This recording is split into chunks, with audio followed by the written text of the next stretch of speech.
내가 만나는 그와 그 사람과 나 사이에서 하나님의 나라를 구현해 갈 때 우리는 그를 그리스도인이라 이렇게 말하는 것입니다.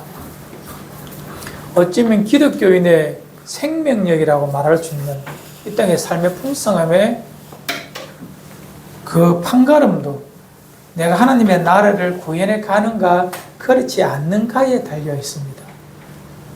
우리의 삶이 기름지다, 세상의 표현으로 풍성하다, 복받았다 그런 개념이 아니라 내 심령 속에 살려고 하는 삶의 생명력이 충혈한 그 무엇이 나타난다는 것은 바로 하나님의 나라가 구현되어 가고 있다는 것입니다.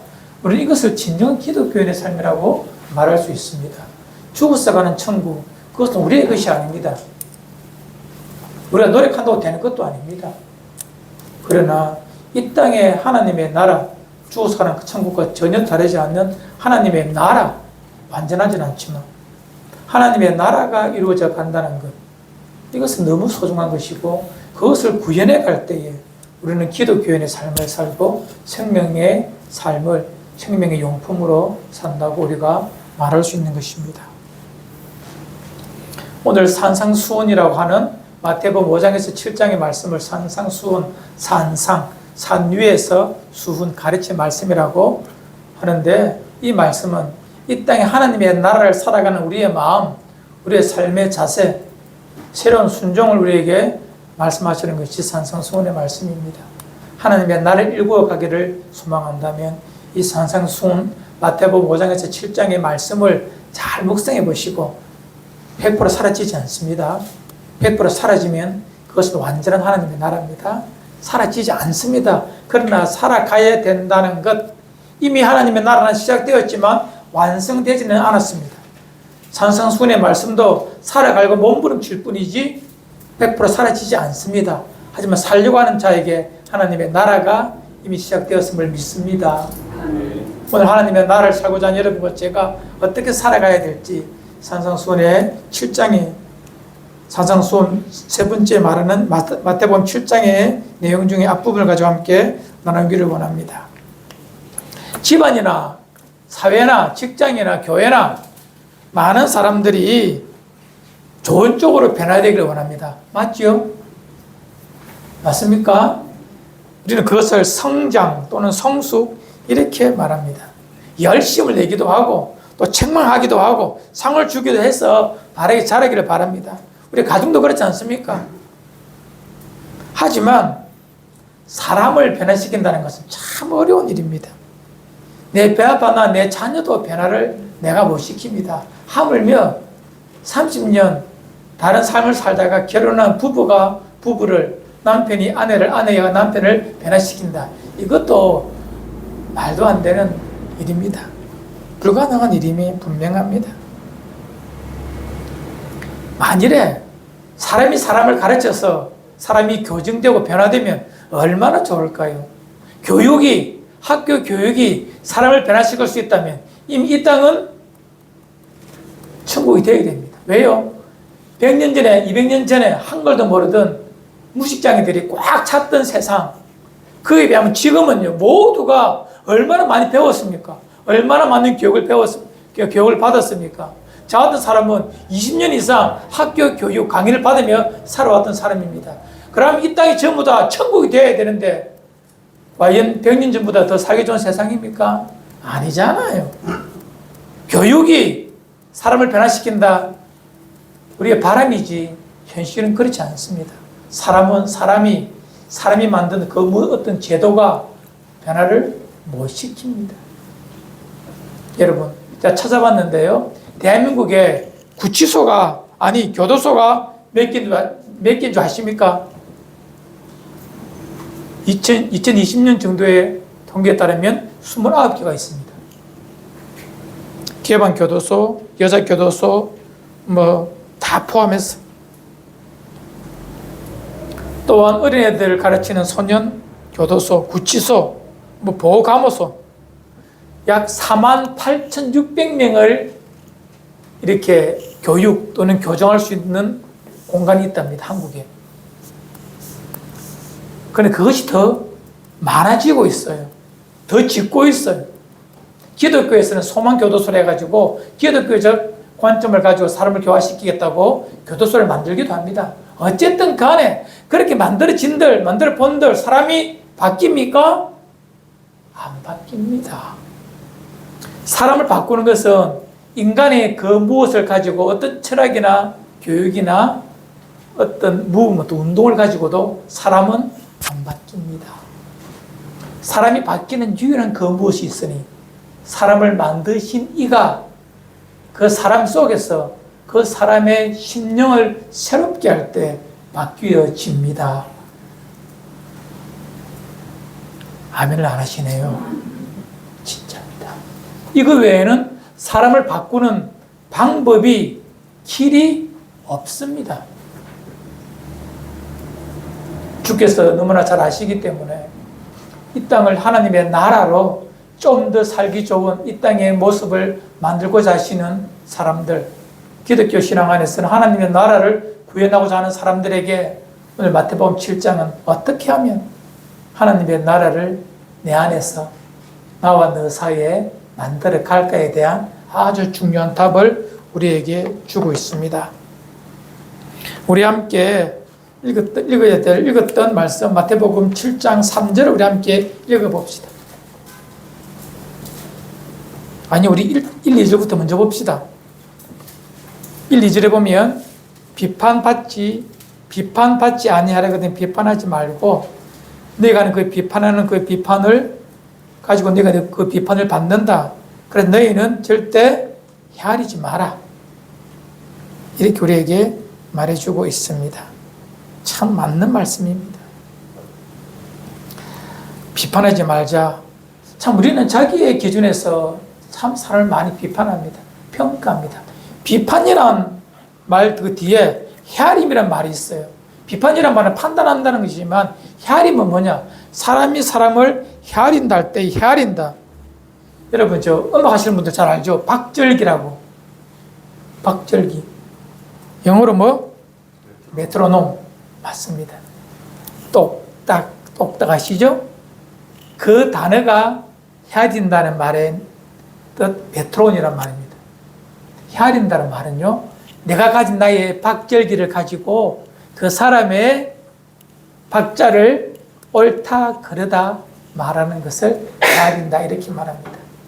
이 땅에 수많은 사람들은 끊임없이 내가 가진 엉터리 박절기를 가지고 수많은 사람의 박자를 삶을 재어보는 것입니다.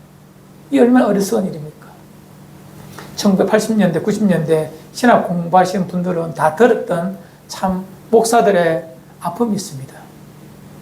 어떤 목사님이 계신데 그 목사님이 북한에서 내려오셨어요. 그리고 혼자 신학 공부를 하시고 목사님이 되셨어요. 교회를 개척하셨습니다.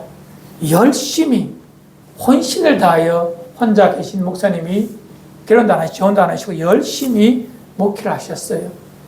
참 귀한 분이라 한 분, 두 분 와서 이제 교회가 많이 부흥할 때 아닙니까? 80년대는 그죠? 90년대는 많이 부흥했답니다. 그래서 성도님들이 우리 목사님은 성자다. 일생 혼자 저렇게 사시면서 성도들을 양육하시는 참 목자다. 이렇게 참 존경하고 또 동네 사람들도 다 따르고 그랬대요. 근데 하루는 그 목사님 집에 고등학교 학생이 하나 같이 살더랍니다. 사람들이 뭘까? 목사님 양육을 들었나? 이러면서 이제 중년이 되신 목사님이 고등학교 다니는 학생을 데려다가 함께 사는 거예요. 그러다 몇 달, 몇 년 살다가 그 고등학생 학생이 사라져 버립니다. 그리고 목사님 집에 애 울음소리가 들립니다. 응애. 딸이 하나 태어났어요. 그때부터 온 동네의 교회 안에 소문이 흉문이 떨기 시작합니다. 목사님 집에 애 소리 난다. 함께 있던 그 고등학생 지금 없다. 어디 가버렸어. 나가버렸어. 온갖 상상의 나래를 펼칩니다. 여러분도 지금 상상하고 있죠? 그 상상, 똑같은 상상을 했다는 거예요. 결국에는 사람들이 와서 어떤 소문이 도느냐. 그 목사님이 애를 데리고 가지고 살다가 애 놓고, 내쫓아버리고 목사님 혼자 산다. 그 여자는 도망가 버렸다. 아이고 우리 목사님 우리가 쏘같이 성자는 무슨 성자 온갖 이제 신문이 떠도는 것입니다. 이 목사님이 가만히 계시다가 결국 그 교회를 떠나게 되었습니다. 그리고 수년 수십 년을 흘러서 이제 목사님께서 돌아가셨다는 부고가 왔어요. 그래도 그 교회 몇몇 분들이 또 목사님 오래 안 되던 분들이 그 목사님 장례식에 참석했습니다. 참석해 보니 그 어떤 중년의 여자와 청소년, 고등학생쯤 된 애가 여자 둘이가 그 옆에 서 있더랍니다. 그리고 그 여자가 장례식 다 마치고 그 여자분이 이렇게 말하더랍니다. 목사님의 과거를 말했답니다. 그 여자가 조실 부모하고 혼자 막 살다가 고등학교 갔는데 이제 돌봐줄 사람이 없으니 그 안에서 있다가 나와서 갈 데가 없으니 막 살았는데 그래도 그 목사님을 만나서 목사님이 자기를 거두어 주었대요. 학비도 떼어주고 공부도 시켜주고 잠자리도 주면서 딸처럼 잘 키워주셨대요. 그런데 그 여자애가 남자를 만나가지고 그 남자와 좋아했겠죠. 그런데 가 20되자마자 남자와 함께 살다가 임신하게 되었고 애를 낳다 보니까 덜컥 겁이 나는 거예요. 자기 삶이 너무 무거운 거예요. 그래서 그 아기를 그냥 그 목사님 댁에 남겨주고 자기는 자기 살자고 그 남자하고 도망을 가버렸답니다. 그리고 그 목사님은 그 애를 키우다가 교회에서 쫓겨나게 되었죠. 저 농촌에 가서 그 아기를 키우다가 그의 삶을 끝냈답니다. 연세가 들었어요. 고등학교까지도 키우다가. 그 소식을 듣고 그 애 엄마가 그 목사님의 돌아가시기 전에 찾아가서 용서를 구하고 그 자기 딸을 데리고 다시 키우면서 장례식까지 그 여자가 키우고 이렇게 해주었다. 마치게 이제 장례식을 다 치렀다 이런 말합니다. 딸처럼. 그런 이야기를 신학교 때 제가 들었거든요. 그것이 목사의 길이라고. 목사 그렇게 살아야 된다 생각하지만 지금 생각하면 얼마나 사람이 악합니까? 사람 끊임없이 헤아립니다. 자기의 생활, 자기의 삶의 기준, 자기의 메트로놈을 가지고 끊임없이 타인의 삶을 평가하고 헤아려버린다는 것입니다. 주께서 말씀하십니다. 나의 헤아림은 너의 헤아림과 다르다. 너의 헤아림은 너의 박절기로 너의 기준을 가지고 사람을 평가하지만 나의 평가는 완벽하다. 절대 헤아리지 마라. 그 헤아림으로 내가 너희를 헤아릴 때는 피할 길이 없다라고 말합니다. 그러면서 오늘 한 가지 이야기를 합니다. 바로 눈에 있는 티 이야기, 들보 이야기를 주께서 말씀하십니다. 왜 이 이야기를 했었는가? 우리 주님의 직업이 뭐죠? 목수이십니다. 목수이기 때문에 나무를 자르다 보면 나무에 무엇이 튀죠? 나무에서 톱질하다 보면 나무 껍질 티가 눈에 붙습니다. 그러면 종종 앞이 잘 안 보이지 이렇게 털어냈겠죠. 그 경험을 아시는 주님께서 이 비유를 하십니다. 눈에 티가 눈 안에 아니면 눈꺼풀에 속눈썹에 무엇이 나무 티가 붙으면 앞이 잘 안 보여서 깜빡거리다가 털어내지. 그런데 그것이 네 눈에는 네 눈 전체를 가리니 얼마나 커 보이나. 그것이 네 눈에 들보다 타인의 눈에 똑같은 거 붙어있지. 그럼 어떻게 해야 될까? 이게 뭐냐면 각자의 삶 속에 나타나는 불편함, 죄, 허물, 약함을 뜻합니다.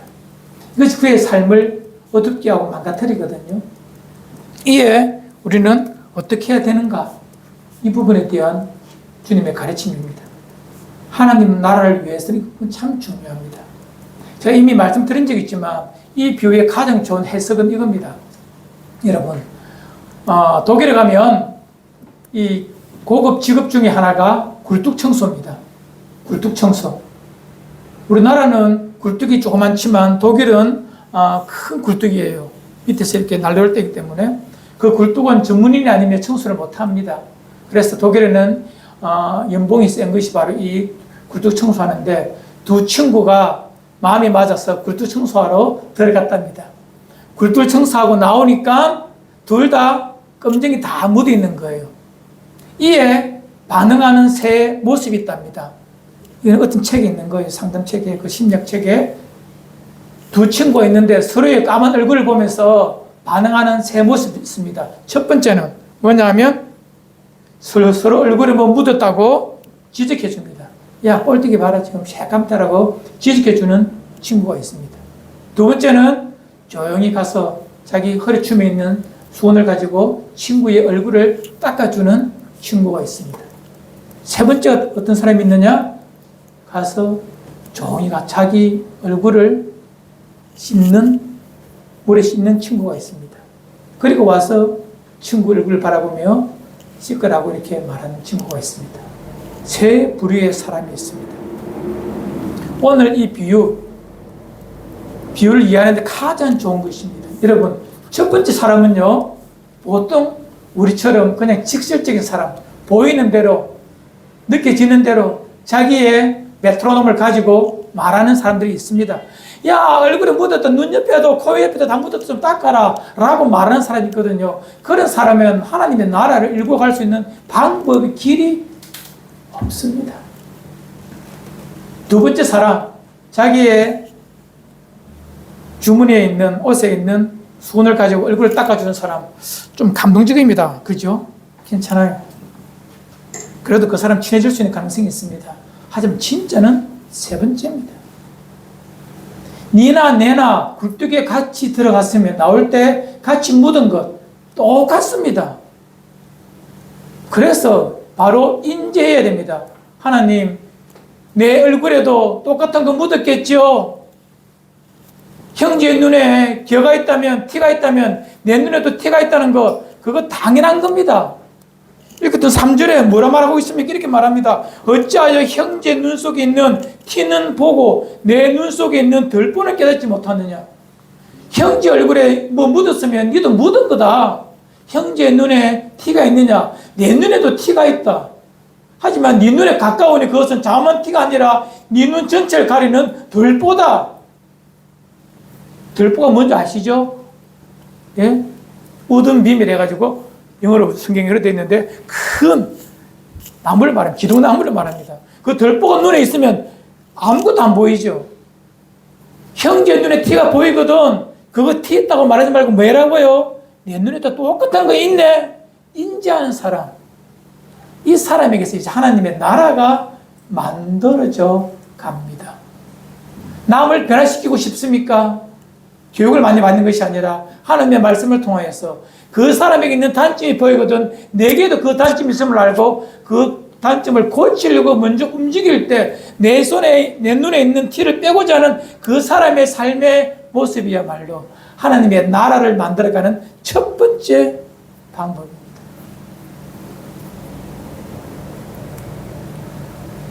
열심히 무엇을 해서 그 사람을 가르치려고 하지 마십시오.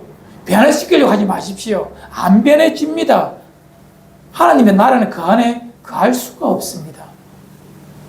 그가 아들이든 딸이든 자녀든 부부든 직장 동료든 지난 예나 같은 공간에 있다면 같은 환경 속에 같은 티를 눈에 묻히고 사는 갈등 검정을 가지고 굴뚝에 다녀온 청소부처럼 똑같은 상황입니다.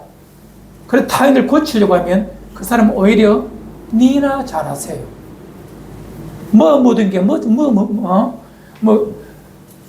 그거 있죠, 그죠? 차마 그런 말 못해요, 거기서. 똑같은 거예요. 절대 안 바뀝니다.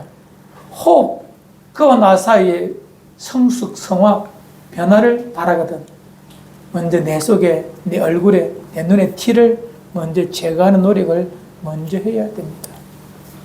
저는 이 설교를 할 때마다 이혜인 수녀지만, 가톨릭 사람이지만, 그가 말하는 참 시는 참 멋있어요. 제가 종종 칼럼에 그분의 시를 싣기도 하는데, 그분이 말한, 그분의 두루박이란 그 수장집에 나오는 이 글 너무 좋아합니다, 저는요.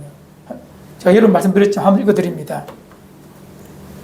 두루박이라는 그 수장집 82페이지에 있는 글입니다.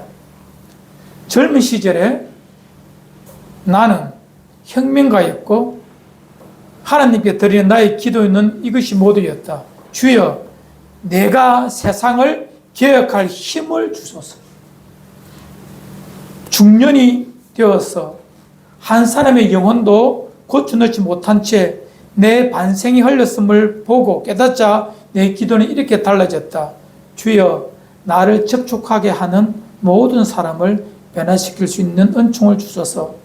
아무쪼록 가족이나 친지만이라도 바뀌게 하여 주옵소서. 만족하겠나이다. 이제 노인이 되어 죽을 날도 오늘 내일 하게 되어 보니 이제 내가 얼마나 어리석었는지 알게 되었다. 이제 나의 유일한 기도는 이것이다. 주여, 나 자신을 고칠 은총을 주소서. 처음부터 이렇게 기도했다면 내 인생을 허비하지 않았으리련만. 변화시킬 수 있는 것은 나 자신밖에 없습니다. 우리가 하나님 나라를 꿈꾸고 내 삶 속에 생명력의 풍성함을 바라거든 다른 사람을 변화시키려고 하지 말고 먼저 나 자신을 돌아봐 내 눈에 티를 빼는 일에 많은 시간과 마음을 쏟으셔야 됩니다.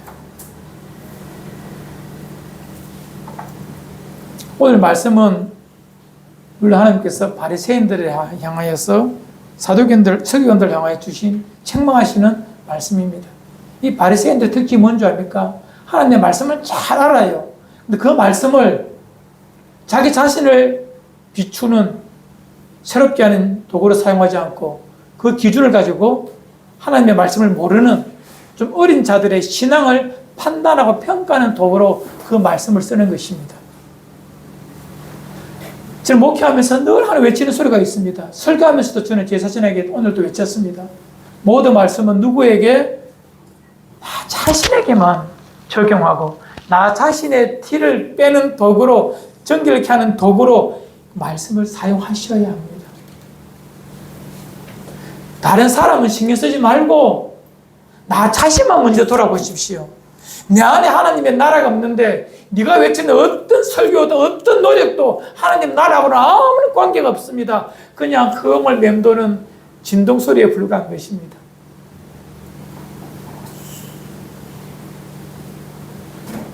이 땅에 수많은 이 땅을 사랑하는 사람들, 대한민국을 사랑하는 사람들의 외침들 TV를 보십시오. 나는 그 모습을 볼 때마다 늘 고백합니다. 먼저 내 눈에 티를 보게 하소서. 내 눈을 티를 떼기 전에는 가서 형제의 티를 가타부타 말할 필요가 없습니다. 4절에 보라 내 눈에 덜보가 있는데 어찌하여 형제에게 말하기를 나로 내 눈에 있는 티를 빼게 하라 하겠느냐. 그거는 바보 소리다. 싸움밖에 안 납니다. 이 땅에 수많은 사람들이 자기가 가지고 있는 메트로돔을 가지고 타인의 삶을 끝없이 평가하고 잘라냅니다. 여러분, 세상을 바라보고 싶습니까? 하나님 나라를 바로 인지하며 아름답게 살고 싶습니까? 여러분의 눈을 온전하게 성하게 하십시오. 이것이 먼저입니다. 우리 말씀 하나 봅시다. 누가복음 11장 34절입니다. 함께 합시다. 시작. 내 몸의 등불은 눈이라. 내 눈이 성하면 온몸이 밝을 것이요 만일 나쁘면 내 몸도 어두우리라. 이 말이 뭐냐? 육적인 눈을 말하는 것이 아닙니다. 우리 영적인 눈이, 우리 심령이 어두워지면 아무것도 제대로 볼 수가 없습니다. 소경이 되어서 소경에게 길을 가르치고 인도한다. 그런 것밖에 안 된다는 것입니다. 우리의 눈에 있는 이 티를 빼는 일에 우리 시간에 많은 부분을 우리는 들여야 합니다. 5절 외식하는 자여 먼저 내 눈 속에서 덜보를 빼어라. 그 후에야 밝히 보고 형제 눈 속에 티를 빼리라. 저 같은 사람이 늘 저는 이 말씀을 저한테 말합니다. 니나 잘하세요. 목사라서 하나님의 말씀을 배웠기 때문에 알기 때문에 좀 가르치기 위해 앞에서 말하지만 저도 못 살아서 날마다 이것 때문에 고민하고 힘들어합니다. 저도 말씀을 통하여 내 속에 있는 악함을, 내 안에 구현되지 못한 하나님의 나라, 나와 그 사이에서 만들어지지 못한 하나님의 나라 때문에 늘 오늘도 이번 주도 참 책망하며 내 자신을 지어받고 이 자리에 섰지만 우리의 믿음의 노력은 이겁니다. 내 자신의 눈에 있는 티를 빼는 이 일을 열심히 하시면 성경에 나오지 않겠죠? 여러분들 성경에 보십시오. 나하고 똑같이 굴뚝청 쏘은 친구가 쫓아가서 얼굴을 씻는 거예요. 그걸 바라본 친구는 어떻게 하겠습니까? 아, 나도 묻었겠네. 나도 가서 얼굴을 씻습니다. 그러면 서로 말 안 해도 서로 깨끗해집니다. 우리는 그때부터 하나님의 나라가 구현되었다고 말할 수 있습니다. 내가 나의 허물을 알고 그 허물을 없애기 위하여 노력하고 몸부림치는 것을 믿음의 형제가 보면서 야, 저 사람 저렇게 사는구나. 나도 똑같은 거 있는데 나도 저처럼 살아봐야지. 그럴 때 그와 나 사이에 의와 희락과 평강으로 만들어진 하나님의 나라가 만들어져 갑니다. 어떤 구호로 사람들끼리 모여서 만들어가는 거 아닙니다. 하나님의 나라는요. 내 속에 있는 티를 빼는 일에 집중할 때 밝히 보면 형제들도 알고 다 새롭게 되는 것입니다. 하나 여호와 하고 마칩시다. 설교 길게 하는 거 아니까. 인도의 서성 마하티마 간디가 있습니다. 인도 전체를 이렇게 가르치고 인도하는 지도자죠. 하지만 그가 하루는 동네에 아주머니 한 분이 와서 이렇게 말합니다. 선생님, 우리 아들이 이거 사람 안 되겠습니다. 내가 때려도 안 되고 겁을 줘도 안 됩니다. 왜요? 하니까 이빨이 썩어서 엉망진창인데 오늘도 또 사탕을 먹고 있습니다. 어떻게 저 사탕 못 먹게 할까요? 이 간대가 이렇게 말합니다. 아들 불러오라고. 그리고 아들 쳐다보면서 하니까 입이 이 안에 다 썩어 있지 않습니까? 가라, 지금 가라. 그리고 어미에게 말합니다. 한 주간 뒤에 다음 주 날 오십시오라고 말합니다. 한 주간이 지났습니다. 그 애가 왔습니다. 엄마가 왔습니다. 그리고 이렇게 말합니다. 이 사탕 먹으면 큰일 나. 이빨 다 썩어. 돈 많이 들어 하면서 어미 책망을 하니까 애가 그래도 모든 사람들이 존경하는 간디의 말이니 고개 끄덕이면서 이제 사탕 안 먹겠다 말하고 갔답니다. 그리고 옆에 있는 보좌관이 묻습니다. 선생님, 한 주 전에 그 말하지 왜 오늘 말합니까? 반문했어요. 예, 간디 이렇게 말합니다. 나도 한 주 전에 사탕 빨고 있었거든, 먹고 있었거든. 자기가 끊고 그 말을 했다는 것입니다. 일리가 있는 소리입니다. 최소한 누구를 가르치려면 자기를 돌아보아 내 눈에 덜보가 없음을 확인하고, 내 눈에 덜봅니다. 티 아닙니다. 이거 덜봅니다. 이거 없으면, 없애지 않으면 우리는 제대로 못 봐요. 최소한 나 자신을 돌아보는 삶이 있어야만이 우리는 세상에서 선생으로, 어른으로, 혹은 부모로, 목사로 자리매김이 가능하리라 생각합니다. 뭐 그 자리값을 떠나서 최소한 하나님의 나라를 만들어 가고자 한다면 내 속의 티를 열심히 빼야 합니다. 그런데 말씀을 준비하다가 이거 말고 하나 더 덧붙였습니다. 부록을 달았습니다. 말씀에 뭐냐니까 여러분 살다 보면 우리 자녀들이라든지 믿음의 후배들이라든지 직장의 후배들 보면 한 번씩 저렇게 살면 니 망할 것 같은데 이렇게 살다가 니 진짜 낭패 본다 이런 일을 볼 때가 있지 않습니까? 눈에 딱 보이지 않습니까? 이래 살면 니는 한 달 뒤에 니 진짜 끝난다. 이래 살다가 한 달 뒤에 쫄딱 망한다. 너무 사랑하기에 그에게 조언을 충고를 하고 싶을 때 있지요. 없습니까? 사랑하니까 하고 싶잖아요. 빤하거든, 저 결말은. 하지만 못하잖아요. 왜? 내 눈에 티 빼기 어려운데. 이때 답답함이 밀려옵니다. 어쩌면 지금 제가 저한테 하는 말일 수도 있습니다. 지금 이 말은. 나도 못 사는 게 누구한테 이 말, 특히 딸들한테 말하기 곤란하잖아요. 어떻게 하면 내 이 중언, 진정성을 가지고 저 영혼에게 유익을 줄까? 이런 마음이 들 때 어떻게 후배에게 조언을 할까? 성경이 없지만 이렇게 하는 것이 저는 맞다고 생각합니다. 저도 들은 이야기고 이렇게 실천해 본 이야기인데, 어떤 사람을 이제 후배를 만났다 칩시다. 데려놓고 그 사람 말을 많이 들어주십시오. 그리고 이거 고치면 유익하다, 이렇게 말하면 맨날 싸움밖에 안 납니다. 듣는 것 전에 뭘 한 줄 아십니까? 크리스천들 꼭 하고, 하나님 제 마음을 지켜주옵소서. 그와 나의 만남 속에서, 대화 속에서 하나님의 통치가 있게 하여 주옵소서. 하나님 저 영혼의 마음을 지켜주옵소서. 간절히 기도 2번, 3번, 4번 하고, 그래도 마음에 불편함이 있거든 한 번 더 기도하고 만나십시오. 그리고 난 다음에 충분히 들어주고 난 다음에 마지막 끝에 한마디만 하십시오. 그것이 그 영혼을 사랑하는 마음의 충원의 모습이라고 저는 생각합니다. 왜냐하면 잠언서 21장 1절 이런 말씀이 있거든요. 한번 읽고 마칩시다. 시작. 왕의 마음이 여호와께 손에 드심이 마치 본물 같아서 그가 임의로 인도하시느니라. 인간의 마음을 움직이시는 분은 하나님이십니다. 그래서 열심히 기도해서 하나님 저의 마음을 잡아주옵소서. 이 말 때문에 저와 내 사이에 갈등이 생기지 않고 저와 나를 둘 다 살리는, 철을 날카롭게 하는 것처럼 저도 살고 나도 살 수 있는 시간이 되게 하옵소서. 열심히 기도하고 또 기도하고 또 기도하고 이 말씀을 하십시오.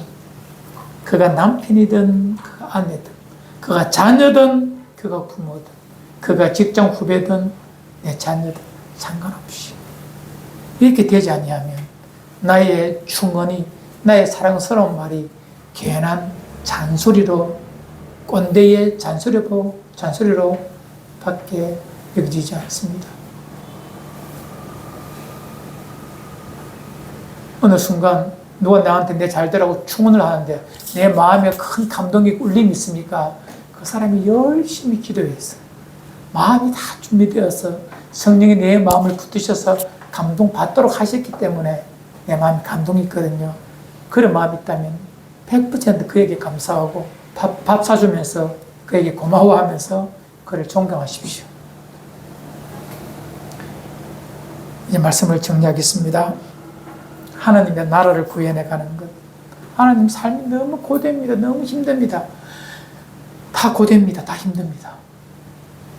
하지만 어떤 사람에게는 똑같은 현장이지만 현실이지만 하나님의 나라가 구현된 사람이 있고 사탄의 놀이터가 만들어진 곳이 있습니다. 사탄의 놀이터는 뭐죠? 원망, 짜증내고 불평하고 분노하고 깨어버리고 나누어버리고 똑같은 환경인데 상황인데 말입니다. 하나님의 나라가 되는 것은 바로 이 부분입니다. 시간 되시거든 마태복음 5, 6, 7장 열심히 읽어보시고 나의 삶의 자리가 내 안이 그와 나 사이에 하나님의 나라를 만들고 싶어. 내가 좀 더 생명력 있는 삶을 살고 싶거든. 오늘 한 가지 우리 말씀을 묵상했습니다. 타인의 잘못, 허물, 악함, 부족함 보이거든 고칠하지 말고 먼저 내 속에 내 안에 있는 그 허물을, 티를 먼저 빼는 노력을 하십시오. 그것으로 충분합니다. 그 다음은 주께서 하십니다. 그가 나를 바라보고 있고 내가 그를 바라보면서 만들어갈 수 있는 것입니다. 혹 급한 일이 있거든, 충고하고 싶거든, 충원하고 싶거든, 조언하고 싶거든, 정말 그의 마음을 지켜달라고 몇 번이고 몇 수십 번이고 기도하고 난 다음에 그에게 가서 조용히 사랑의 마음을 가지고 말하십시오. 이것이 이 땅을, 그와 나 사이를 하나님의 나라로 만들어가는 성도들의 복된 모습입니다. 화평케 하는 자는 복이 있나니 제가 하나님의 아들이라 일컬음을 받을 것이요. 우리 속에 화평이 없습니까? 그와 나 사이에 화평이 없습니까? 내가 피스메이커가 아닙니까? 내가 목사라도 그는 하나님의 나라와는 관계없는 삶을 사는 자입니다. 그러나 내가 들어 그 공동체가, 그 만남이, 그 나와 너 그 사이에 화평이 주어진다. 그럼 이미 하나님의 나라를 살고 있는 진짜 하나님의 백성입니다. 우리 이것 가지고 이 한 주간 나의 남은 날을 살아가는 진짜 백이 그리스도인들 되시기를 주의 이름으로 축원을 드립니다.